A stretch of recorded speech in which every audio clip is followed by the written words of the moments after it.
nilikuwa nikisema kwamba mnamo mwaka 1910 ndipo dunia ilipokubali kwamba sasa wanawake na wenyewe wawe na siku yao ya maadhimisho, lakini wanawake wapatiwe haki zote za msingi zile ambazo walikuwa wakizidai. Mwaka 1911 pale nchini Marekani ndio juma hili la wanawake lilianza kuadhimishwa rasmi.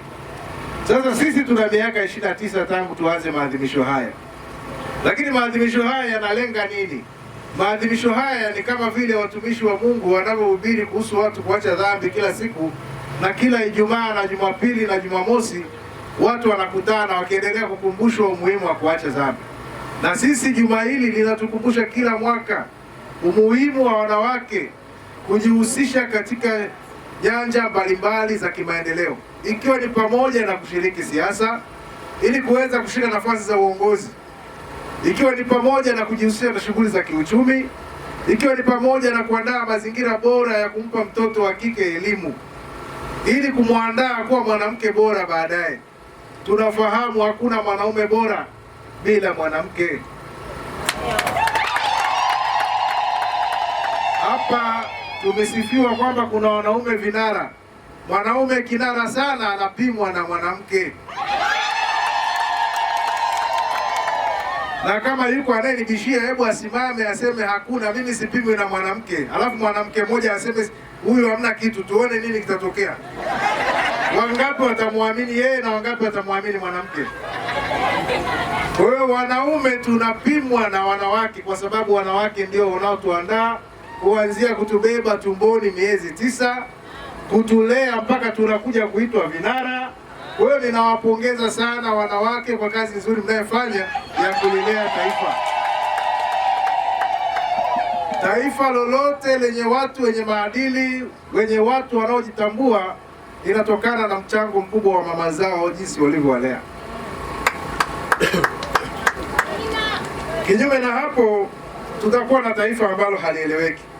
Kwa hiyo tunakutana kukumbushana umuhimu wa kuwalea watoto wetu vizuri, ikiwa ni pamoja na kuwaandaa kuwa wanawake wanaojitambua, kuwaandaa kuweza kufanya shughuli za kiuchumi, kuwaandaa kuweza kushika nafasi za uongozi katika taifa. Na tunaona ushiriki wa wanawake unazidi kuongezeka kila siku katika nafasi za uongozi. Sasa hivi tunakaribia asilimia 27. Tumetoka asilimia 17 ya ushirikishwaji wa wanawake katika siasa na uongozi, na sasa tunaenda asilimia 37.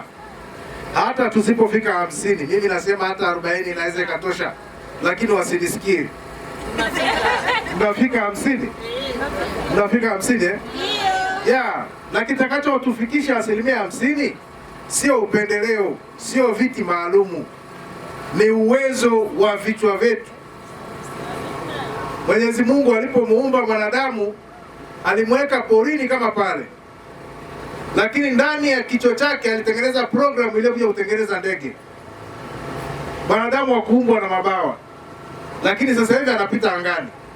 Hakuumbwa na gari, aliumbwa kwenye miti ya matunda, lakini programu iliyotengenezwa ndani ya kichwa chake ilibeba ndege, ilibeba teknolojia yote mnayoiona leo. Sasa na sisi ili kuweza kufika asilimia 50, hatuhitaji kubebwa, hamuhitaji kubebwa. Mnahitaji kutumia program kwenye vichwa vyenu, maana imekaa tu ipo, ili muweze kuwa na uwezo. Mwanamke awe na uwezo katika nafasi atakayepewa au atakayepata.